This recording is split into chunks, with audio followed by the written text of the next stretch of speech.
इतिहास केवल राजाओं, युद्धों और साम्राज्यों की कहानी नहीं है।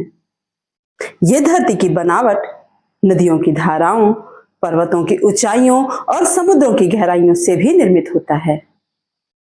जिस भूगोल पर मानव ने कदम रखा, उसी ने उसकी सभ्यता और संस्कृति तथा इतिहास की दिशा तय की। नमस्कार, स्वागत है आपका इतिहास पर भूगोल के प्रभाव की पहली कड़ी में। इस कड़ी में हम बात करेंगे भारत की भौगोलिक स्थिति के बारे में। भारत को स्थूल रूप से 4 भागों में विभाजित किया गया है। पहला है सीमांत के पर्वत प्रधान प्रदेश, और दूसरा गंगा और सिंधु का बड़ा मैदान, तीसरा है विंध्य मेखला और मध्य भारत का पठार, और अंत में आता है दक्षिण भारत। तो सबसे पहले बात करेंगे सीमांत के पर्वत प्रधान प्रदेश के बारे में। भारत के उत्तर में स्थित हिमालय एक दीवार की भांति फैला हुआ है।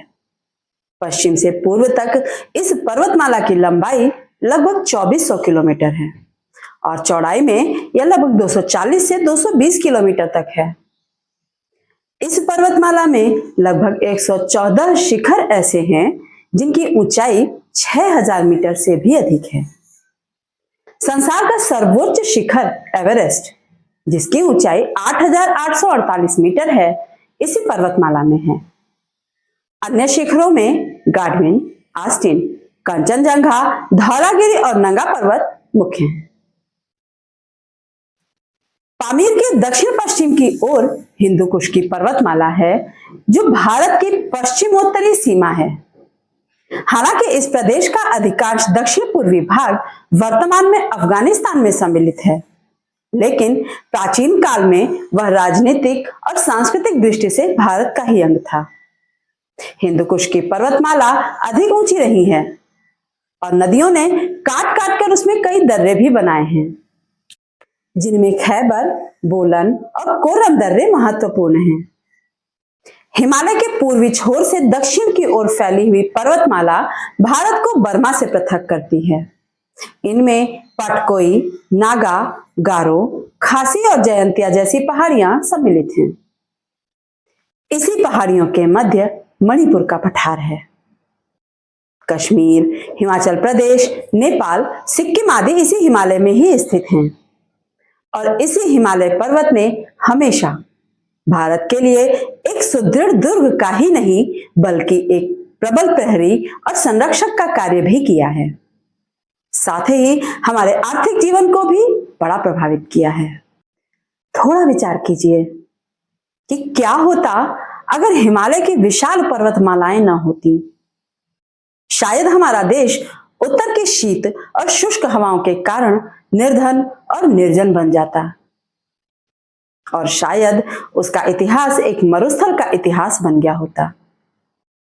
इन्हीं पर्वतमालाओं ने मानसूनी हवाओं को रोककर, वर्षा का माध्यम बनकर, नदियों का उद्गम स्थल बनकर, उनके द्वारा लाई गई मिट्टी और पानी से संपूर्ण उत्तर भारत की वसुंधरा को उर्वरा और हरा भरा बनाया। इन पर्वतमालाओं के कारण ही भारत ने शेष एशिया से अलग होकर अपनी एक विशिष्ट सभ्यता और संस्कृति का सृजन किया है। यहाँ के मार्गों के माध्यम से भारत के पश्चिमोत्तर प्रदेश और उस पर स्थित देशों से भारत का बहुत ही घनिष्ठ राजनीतिक और कूटनीतिक संबंध रहा है। यहाँ तक कि यूरोपियनों के आगमन से पूर्व भारत पर जितने भी विदेशी आक्रमण हुए, वे सब इन्हीं पर्वतीय मार्गों से हुए थे। वैसे पश्चिमोत्तर प्रदेश में स्थित सभी पर्वतीय मार्गों का भारतीय इतिहास पर गहरा प्रभाव पड़ा है। इन्हीं पर्वतीय मार्गों ने भारत को विभिन्न जातियों, धर्मावलंबियों तथा भाषा भाषियों के संपर्क में ला दिया, जिससे हमारे देश में नए धर्म, नई नई भावनाएं और नए रीति रिवाजों का प्रवेश हुआ, जिसके कारण भारतवर्ष भिन्न भिन्न जातियों, धर्मों और भाषाओं तथा सामाजिक रीति रिवाजों का घर बन गया, जिसका परिणाम यह हुआ कि विभिन्न संस्कृतियों के सम्मिश्रण से हमारी राष्ट्रीय समस्याएं जटिल हो गईं और धर्म, सभ्यता और संस्कृति के प्रश्न पर उन्हीं जातियों में संघर्ष उत्पन्न हो गया। बात करें यदि उत्तर पूर्व की ओर हिमालय की शाखाओं की, जो असम तथा बंगाल को बर्मा से पृथक करती हैं, ये भाग घने जंगलों और पर्वत श्रेणियों से आच्छादित हैं, जिसे पार करना बहुत दुष्कर है। इस मार्ग से सेनाओं का प्रवेश करना भी अत्यंत कठिन है और यही कारण है कि उत्तर पूर्व की ओर से 1962 तक भारत पर आक्रमण नहीं हुए हैं। विषय को आगे बढ़ाते हुए अगली कड़ी में बात करेंगे गंगा और सिंधु के मैदान और उसके परिवेश के प्रभाव के बारे में।